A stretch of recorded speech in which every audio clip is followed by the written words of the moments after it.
Welcome to an audiobook entitled Parish Management and Operations, The Buck Stops Here, narrated by Catholic author Michael Brinda. We hope you enjoy the segment and find it useful in your ministerial work. Chapter 11. We need a new PMO results measuring yardstick. We start with some quotes. We don't like their sound, and guitar music is on the way out. Decca Recording Company rejecting the Beatles in 1962. Another quote. Nuclear-powered vacuum cleaners will probably be a reality in 10 years. Alex Lewitt, president of the Lewitt Vacuum Cleaner Company. And one of my personal favorites, one day Apple was a major technology company with assets to make any self-respecting techno-conglomerate salivate. The next day Apple was a chaotic mess without a strategic vision and certainly no future. Time Magazine, February 5th, 1996. Who says such things as above? Wrong question. Why are such things said? That is the better question to answer. The number one market capitalization company in the world today, as of this writing, Apple, on its way to a $1 trillion valuation. If whoever wrote the above comment about Apple would have invested 10% of his or her paycheck in Apple stock at that time, this person surely would not have to work today.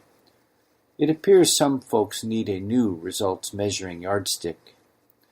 So who makes such comments as above? Doesn't really matter. Why matters. People who have no idea what they are doing, lack vision, mistakenly exclusively focus on how and not at all on the why, and critically somehow have managed to find their way into a seat with authority and influence. This is who says such thing to this day. And what is the fruit of their efforts? That would be choking new ideas and killing so-called mavericks in society. Here's a tip. Don't kill your mavericks.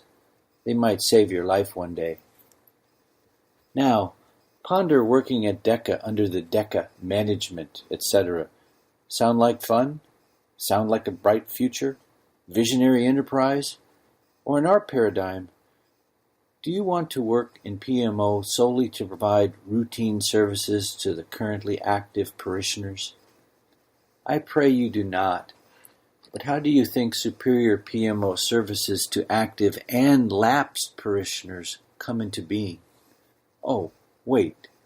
We are here to also address lapsed Catholics via PMO? Yes, we most certainly are. But can we do so by redoubling the same efforts that produced mediocre results and hemorrhaging parishioner attrition in the first place? No. When you redouble the same principles that produced mediocrity and attrition in the first place, guess what you get? More entrenched mediocrity and more attrition. Why? To start with, bum results measuring yardsticks. How so? In the previous chapters, the point was made rather strongly that in PMO our performance standard is not merely good enough, but superior. We achieve superior results by understanding a new how, why, what paradigm in PMO. We were also clear that we are responsible for producing results, also known as outcomes, and mere busyness is not only not enough, observed busyness is a terrible yardstick upon which to measure actual performance. We further learn that we must have a defined direction and roadmap, otherwise we might travel any road. As sure as you are reading this, or listening to this, while not impossible, there is only 1 in a 360-degree chance we will end up where we desire to be without a predefined direction and roadmap to take us there. It's that even a broken clock is right twice a day thing. Yet people often interpret circumstantial luck for brilliant strategic planning. It's time we wake up and embrace a holistic system of PMO. While I will gladly accept luck, I will not rely on luck. Most importantly, we have established that no matter how you may feel personally about being poorly served by any aspect of PMO, there are people who may react very negatively, possibly to the detriment of their soul, by being poorly served by PMO employees or volunteers. This raises the question. We know superior PMO is the objective, but what constitutes superior results in PMO? Will you, can you, even recognize superior PMO when and if you see it? More specifically, what is your performance measurement yardstick? Clearly, if you cannot answer these questions, how will you know if you have achieved your objective? Do you simply and unilaterally declare managerial and operational victory, go to bed, and sleep well under the illusion that your mental and physical exhaustion is tantamount to having achieved superior results in your area of PMO responsibility? If so, there is no need to listen any further. Indeed, there is no need for this book to even exist if certain people do not want to build and operate superior PMO wherever they are. Superior PMO starts with a foundational desire to create superior PMO. Recall that the purpose of business is to produce a profit, in other words, to make money. We acknowledge the church does not share that purpose or mission, and in one sense, that is too bad. Why? Because it is far easier in a business for the boss to measure whether or not superior results were achieved, when the most prominent results measuring yardsticks are the proverbial, simplistic, and universally understood bottom line results expressed in black and white numbers. In this reporting column, we have one simple number representing profit, in another column a number representing profit margin expressed as a simple ratio. Here is our share value, etc., etc. But the fact the parish does not sell its services means that PMO results are not measured using the traditional business indicators of personal or departmental success. The upshot? There is no direct link between PMO performance and the rise or fall of profits because we do not operate in the realm of such profits. We deal in the realm of spiritual gains or losses, not monetary gains or losses. Clearly, we require a different performance measurement yardstick, but we still need yardstick metrics, and we will apply those metrics to determine such things as who remains employed and who doesn't. For those who must measure and manage their personnel towards a financial results-based performance standard, there are no gray areas when mentally mapping profit numbers, profit and loss ratios, etc. to performance, because such numbers speak directly and plainly to performance or the lack thereof.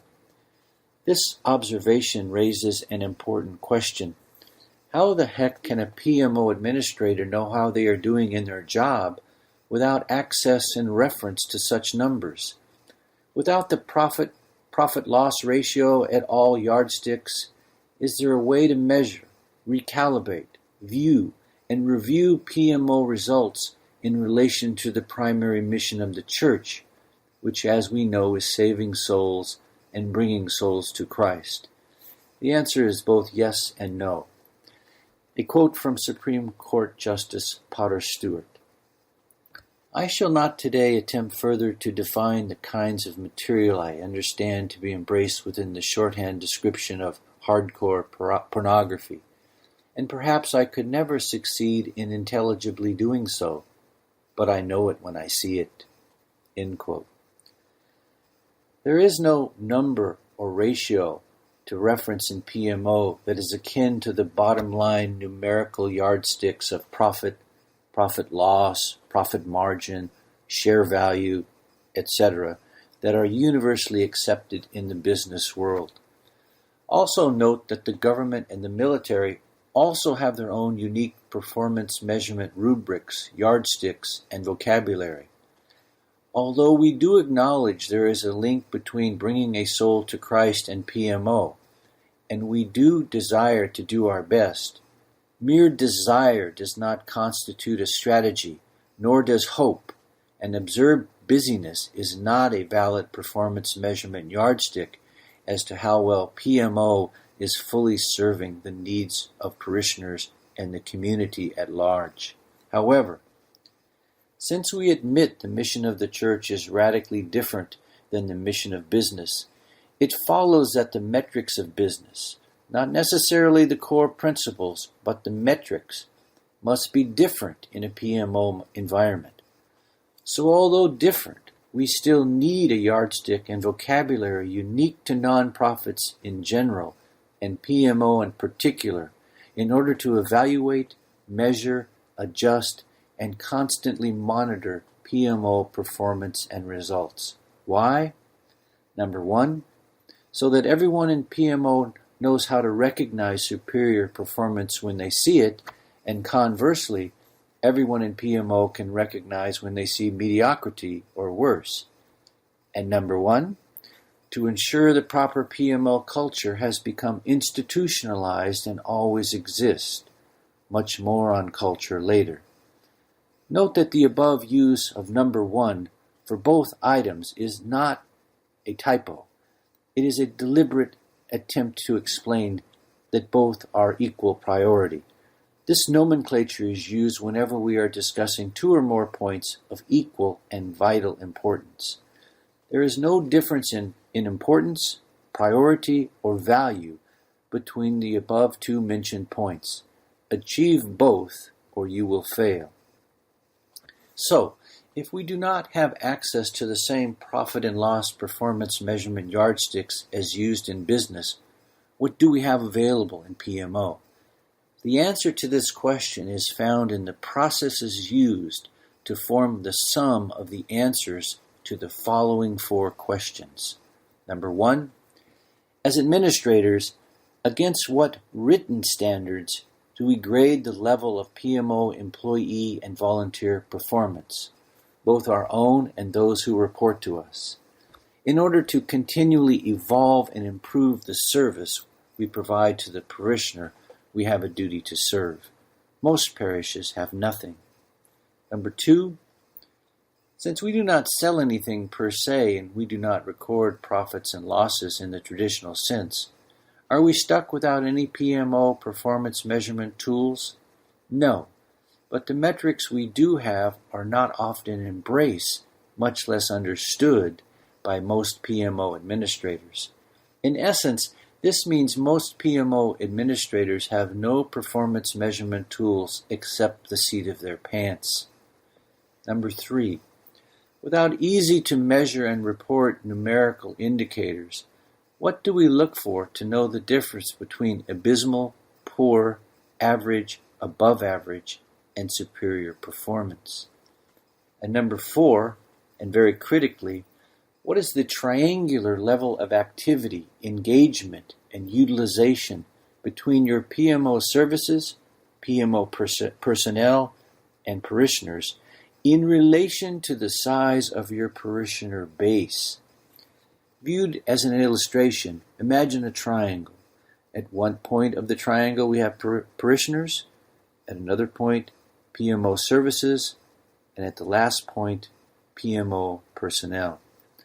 In this illustration, the critical point is not made simply in affirming there exists a relationship between parishioners, PMO services, and PMO personnel.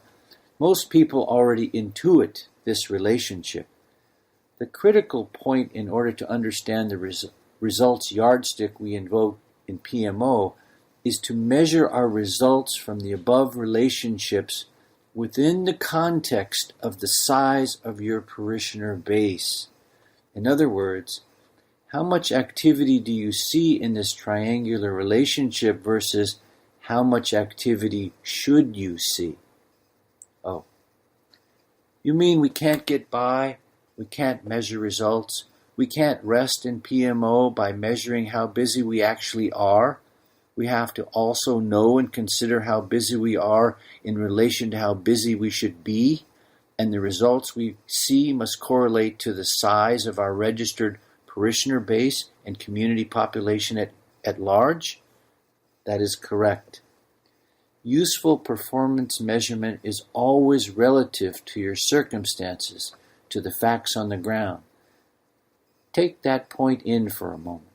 Again, busyness alone, as our performance measuring yardstick, is a very poor yardstick for measuring results in relation to our demographic potential. The answers to the above 4 questions collectively represent a blending of PMO, art, and science in order to deliver to the PMO administrators defensible, effective, sustainable, and enduring performance measurement tools and data. In other words, if you truly want to know how effective your busyness in PMO is in terms of producing superior results, you can know. But if you simply want to be busy and conclude without actual data-based justification that you are producing superior results for everyone in your geographic area, well, it's a free world. You can choose that road too. But that road has a name, the road of denial. You would be living in denial in a dream world of phantom performance. We hope you enjoyed the program and will join us back for another show on WCAT Radio. This is Sebastian Mahfood. Good day.